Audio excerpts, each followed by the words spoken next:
Our lead story tonight, well, the suspense over the chief ministers in the three states continues. Marathon meetings being held here in Delhi and also in all the states.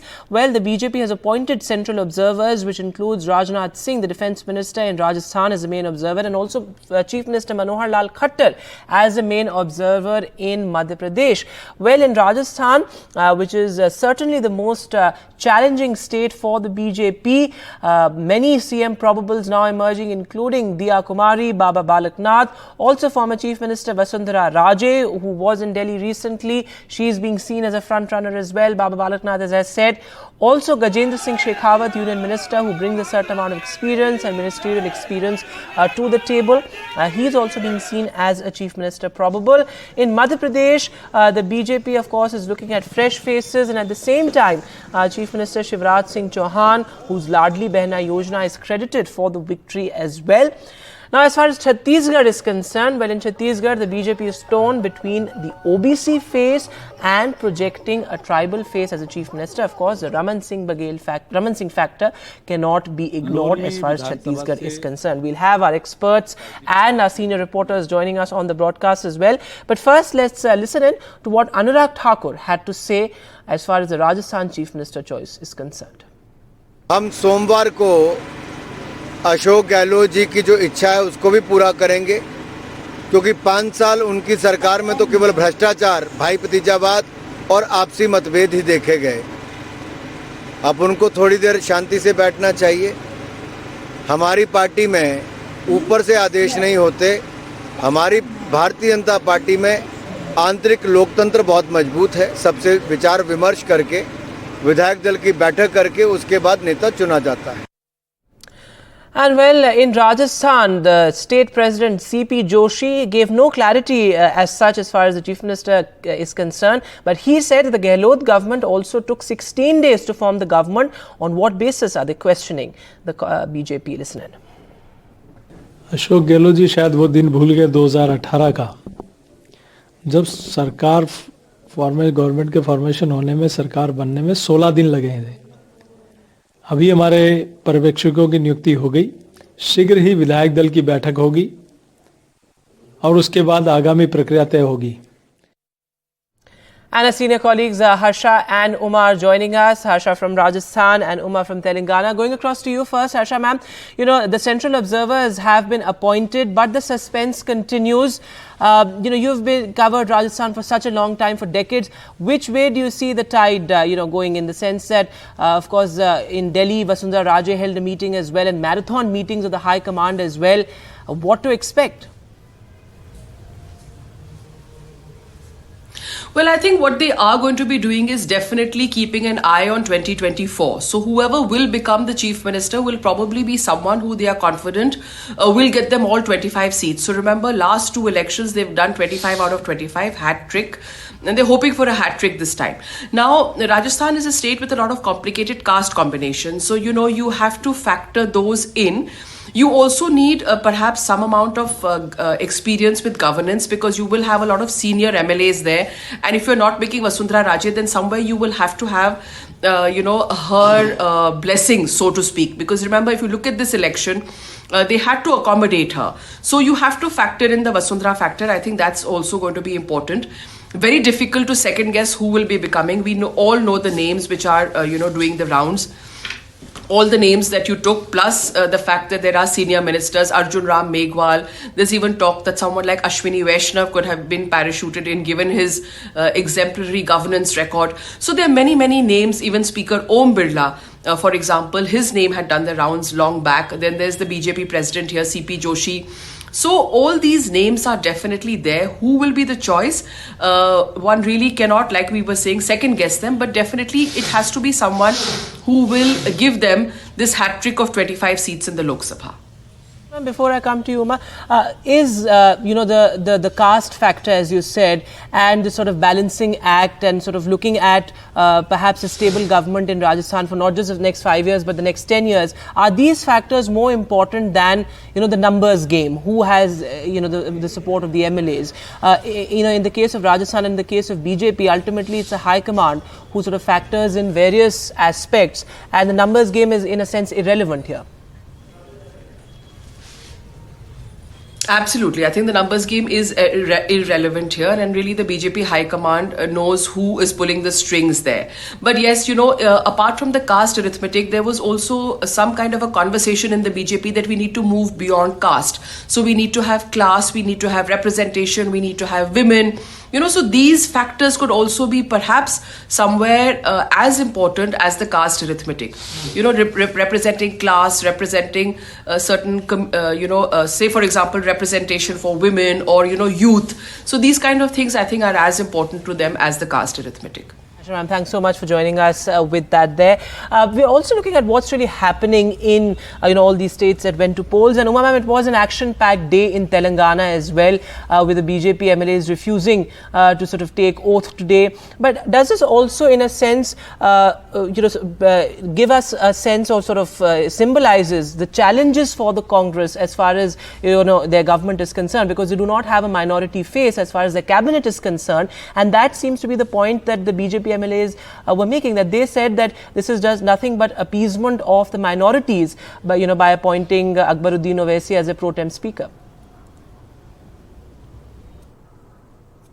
Yes, indeed. It started off with Raja Singh, in fact, making quite a personal attack on Akbaruddin Owaisi and calling him a descendant of the Razakars, and saying that he is not going to take oath if Akbaruddin Owaisi is made the pro tem speaker. But the BJP party itself turned it differently, and saying that the senior most member in the assembly should have been called to be made or invited to become the pro tem speaker, and that the Congress had failed to do that. But I did speak to Uttam Kumar Reddy, who said that he would have been the senior most member in the House, but he happens to be a minister. He has already taken oath as minister, and therefore he cannot be pro tem speaker. We don't expect the previous speaker to also become the pro tem speaker, and the chief minister, the former chief minister, either. And anyway, he's in hospital after a hip fall and a hip replacement surgery. So the BJP saw political advantage in also saying that the Congress is playing the minority game and trying to appease the MIM, and that's the reason why they have said that they do not want to take oath when Akbaruddin Owaisi is in the chair. And they also have complained to the speaker, saying that even before a formal speaker is elected, they want Akbaruddin Owaisi changed. I don't think that is going to happen, but the other challenges for the Congress is going to be that even before the parliament elections come up, they will have to be seen doing what they had promised. The Congress guarantees itself, and the first two of them they started off with today, with a free bus ride for women, and also increasing the Rajiv Arogyashri health insurance limit to 10 lakh rupees. So while the free bus ride is going to, it has caused a lot of excitement among the women, college girls, even the elderly women, and they are happy for that, but it's going to cost the exchequer some 2,500 crore rupees. And the rest of the guarantees, Uttam Kumar Reddy told us that they have to implement within 100 days. And in the same breath, he told us that the BRS government has left the coffers empty from a 58,000, 60,000 crore surplus that was there in 2014. It's some 5.7 lakh crore debt that Telangana is in. So those are going to be the bigger challenges, I would think, for the Congress.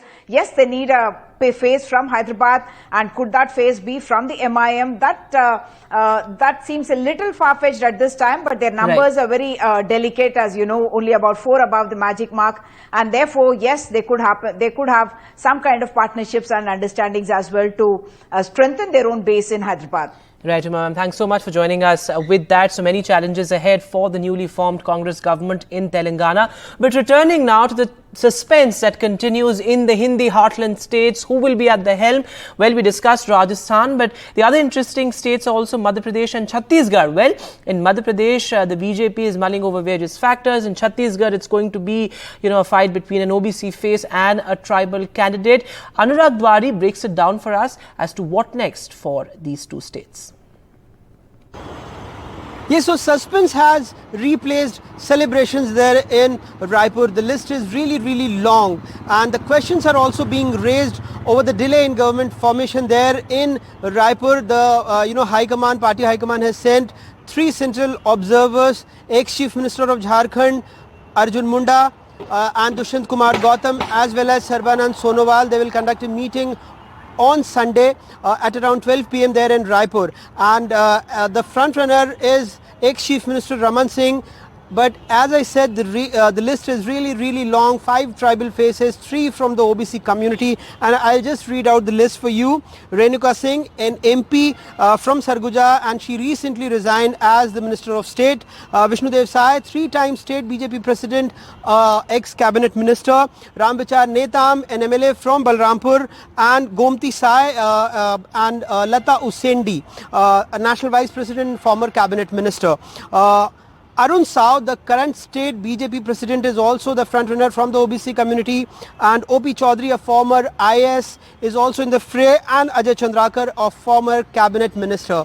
But as I said, the opposition is asking about the delay in government formation, but our sources are telling us that the name of the chief minister will be declared on Sunday there in Raipur itself.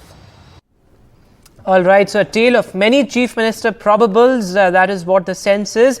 And well, joining us now on the broadcast, Sanjay Singh, senior journalist, and Shipra Mathur, senior journalist as well. Thanks very much to both of you for joining us on NDTV. Going across to you first, Shipra Mathur. While we look at certain peculiar challenges that all of these states present, there are certain overarching challenges for the BJP as well. Of course, the caste arithmetic, balancing that out, both in Rajasthan and Madhya Pradesh, and also, in a sense, balancing the old guard with fresh faces. Of course, the BJP is wanting to rejuvenate the party cadre with, the entire vote bank with having some fresh faces as well. How do you look at these challenges? What do you think are the key factors that the BJP is looking at as far as these chief minister candidates are concerned? That's true, Vedant, that this is a time when BJP is also thinking of changing the face of politics. Because in this election, they have deliberately, I think, kept in the forefront the young leaders and young leaderships also.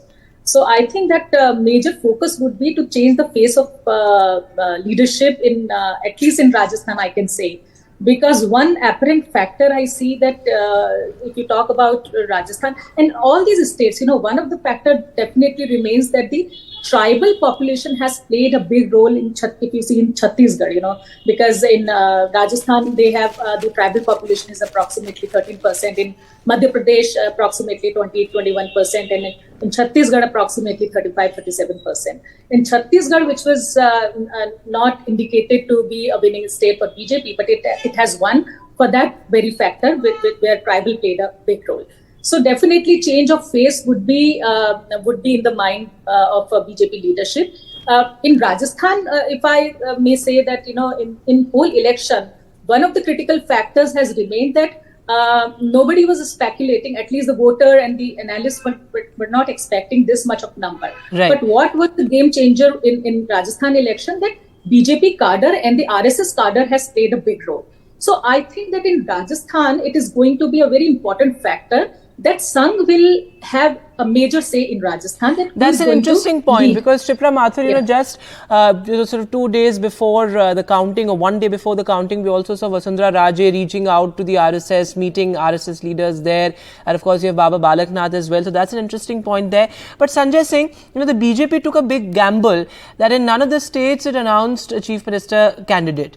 That many would call a big gamble, but it worked in the favor of the BJP. So do you think that largely who will be the chief minister is irrelevant, because ultimately it's brand Modi, and ultimately it's a high command sort of managing or micromanaging these states as well? So does it really matter, who the chief minister will be? Because the BJP is also looking at the next 10 years, not just the next 5 years. So the BJP is going to, sort of place its bets very carefully. Since you say that BJP will be looking for next 5 years or 10 years, it is important as to who chief minister is. Because the state is ultimately has to be managed by the chief minister. The central leadership, I don't think they micromanage. In terms of election, when it comes to election strategy, yes, they have a major say. Even in these assembly elections, they had a major say. And it was part of their strategy. I wouldn't say that as a gamble. But yes, a shift in their strategy, because these elections were where they wanted to go with collective leadership. And that paid off. And therefore, the person who is chief minister, he or she, has to carry the programs and other developmental work done by the center, and also do something in the state to instill more confidence amongst the people. So when they go to polls, which should be announced in 3 months' time from now, there is a renewed confidence among the BJP supporters, sympathizers, and voters there. And the central leadership, Prime Minister Modi in particular, when he goes to campaigning in these states, he can say that in these 3 months we have made this difference. Right. This, of course, is a different thing altogether. But yes, therefore it is taking such time. They actually there has to be some degree of consensus, even if there are contenders, Yes. even if there is going to be some heartburn. Of course, there would be some heartburns. Right. But and speaking of heartburn, Sanjay Singh, veterans cannot also be ignored. And Shipra Mathur, let me take this question to you. In all the 3 states, whether it's Vasundhara Raje or Raman Singh or Shivraj Singh Chauhan, these veterans and what they bring to the table, that cannot be ignored either, because they will ultimately play an important role when it comes to the 2024 campaign as well. So, if they're not made chief ministers, what role do you see them playing going ahead? And how important do you think this veteran factor is, or this old guard is, when it comes to the chief minister's that decision? So I think there are 2 things. That one, when the old guards are to be changed, then they have to be given major responsibility at the center. So that could be one strategy, that they are given more more responsibilities at the central level. At the same, I think very categorically it has been conveyed that change of faces of the chief ministers is imminent. Right. And I also bring in want to bring in the factor that at the ground level, the people who have very good command, because they are looking at the Lok Sabha elections apparently, and winning the seat is more than the caste factor. I believe that the young face is more important to win the factor, who people can look up to, beyond the caste equity. So I think that's going to be a very big factor. The person who has command over, who can be in the good books of the youth also, who can target youth also. But at the same time, so multiple factors have to be looked at. But Sanjay Singh, I'm afraid I'm running completely out of time. If I had to ask you, what is that one factor that's going to be most crucial? Is it going to be the chap of the high command or the caste factor? What is it? Somebody who combines all of these. Okay. That's a difficult choice, but yes, somebody who can carry the message of the union government, the works done by the union government, right, and somebody who has right kind of social support base on the ground, who can maximize or forecast that Prime Minister Modi said. Youth, Yuva, Kisan, Mahila, and what was fourth? The forecast that he talked about. Right, absolutely. So it is indeed a tough choice, and the task has been cut out for the High Command. Marathon meetings underway. Thanks very much to the both of you for joining us on NDTV. We'll keep a close watch on this. Of course, the suspense continues. We'll take a short break now. There's more news on the other side.